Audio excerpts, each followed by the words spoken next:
caché ici, parmi nous, avide de pouvoir. Nous devrions gouverner les humains. Que rien n'arrête. Le monde nous appartient, à nous, pas aux humains. Ils n'ont peur de rien.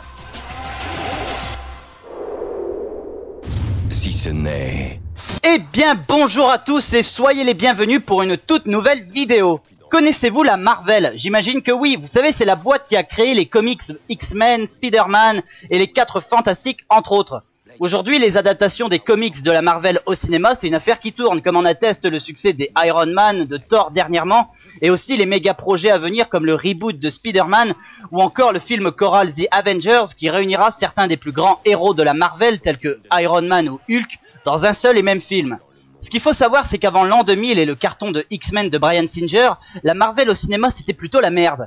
Tout le monde a oublié le nanar bourrin The Punisher avec Dolph Lundgren sorti en 1989 ou le nullissime Les 4 Fantastiques cru 94 ou bien encore ce fameux projet Spider-Man réalisé par James Cameron dans lequel nous aurions dû retrouver Arnold Schwarzenegger dans le rôle du Docteur Octopus et Leonardo DiCaprio dans le rôle de Peter Parker Spider-Man. Pourtant, au plus bas niveau de l'histoire des adaptations de comics au cinéma, il y a un film qui va s'imposer comme le fer de lance d'une tendance qui va engendrer bon nombre de grands films. Il s'agit de notre film du jour. Aujourd'hui au programme donc une adaptation de comic book dont personne n'attendait rien puisque le personnage principal était absolument inconnu pour la plupart des spectateurs. Je veux bien évidemment parler de Blade, réalisé par Stephen Norrington, sorti en France le 18 novembre 1998 et dans lequel nous pouvons retrouver Wesley Snipes, que je considère comme le Sami Nasseri américain en raison de ses multiples déboires avec la justice. Cela dit, l'acteur est quand même largement plus charismatique que l'autre chauffeur de taxi. Au casting de Blade également, les trop rares Stephen Dorff et Chris Christopherson. Alors avant de parler du film, de son intrigue, puis ensuite de faire une analyse critique de celui-ci, il est important de resituer le personnage de Blade. Créé par le dessinateur Gene Colan et le scénariste Marv Wolfman, Blade s'impose un peu comme le Dark Knight de la Marvel. C'est un personnage qui lutte contre tous les vampires de la Terre. Il est une sorte de Van Helsing du 21e siècle. Sauf qu'à la différence de celui-ci, Blade est lui-même un vampire. Son combat est donc double, ce qui lui confère une grande complexité. Il doit lutter contre sa vraie nature en s'injectant chaque jour un sérum qui lui permet de réduire les effets de la dépendance au sang tout en luttant contre les individus de son espèce.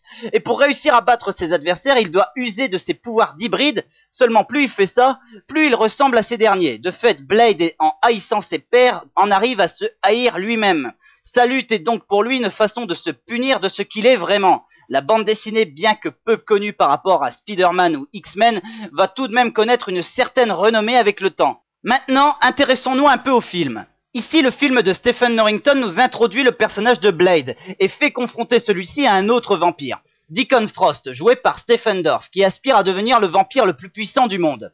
En parallèle à ça, Blade fait la rencontre d'une médecin qui va l'aider à retrouver sa mère et également à soigner sa soif de sang. Le scénario du premier film n'a rien de particulièrement original si on le compare au scénario de certains épisodes de la bande dessinée. Pour autant, elle constitue ici un point de départ monumental pour d'éventuelles suites. Au-delà de ça, le film va de même s'imposer comme l'un des premiers films de super-héros entre guillemets estampillés Marvel à connaître à la fois un succès public et critique. Juste avant le phénomène X-Men sorti 2 ans plus tard, qui lui va carrément ramener le genre du super-héros sur le devant de la scène cinématographique. Mais revenons sur l'intrigue de Blade. Ce qui saute aux yeux lorsqu'on connaît le comics, c'est la différence qu'il y a dans la caractérisation du personnage principal sur les deux supports. Blade, dans la bande dessinée, est un chasseur de vampires plutôt vantard, alors que dans le film de Norrington, il parle peu. Mais c'est surtout dans la vraie nature de ses capacités physiques que la différence se fait le plus ressentir. Dans la bande dessinée, Blade est l'égal des vampires. Seule sa détermination et sa maîtrise du combat permettaient qu'il s'impose face à eux dans la plupart de ses combats.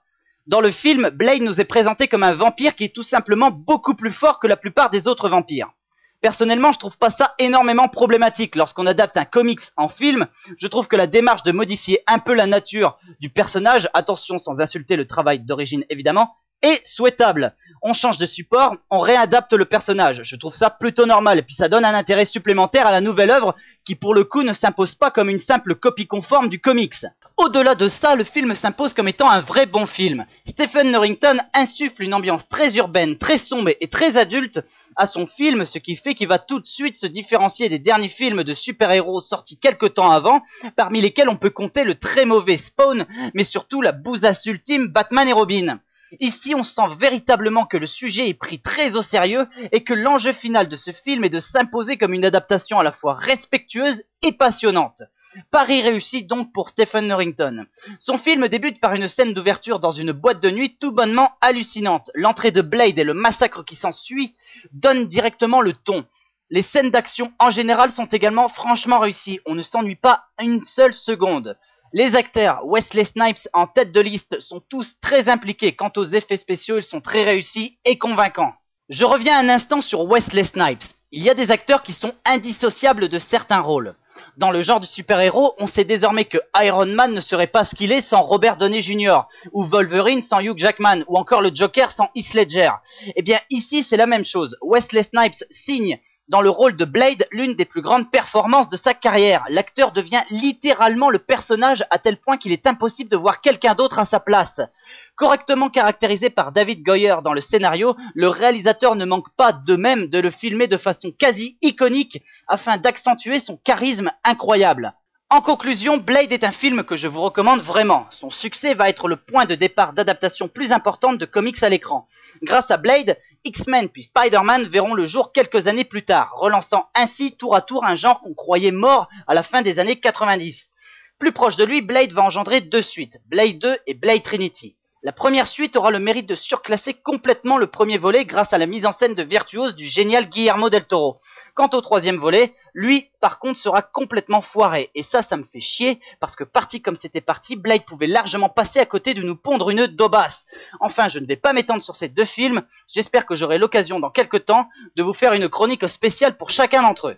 Pour info, on parle également d'un quatrième volet en ce moment, mais en raison des déboires judiciaires de Monsieur Snipes, la prod de ce film a été momentanément retardée. J'espère quand même que ça se fera, histoire de faire oublier le 3 et d'inscrire le film dans la continuité du premier et du second volet, tous les deux très réussis. Voilà, sur ces mots, moi je vous donne rendez-vous pour une prochaine critique, je vous dis bye bye et à la prochaine!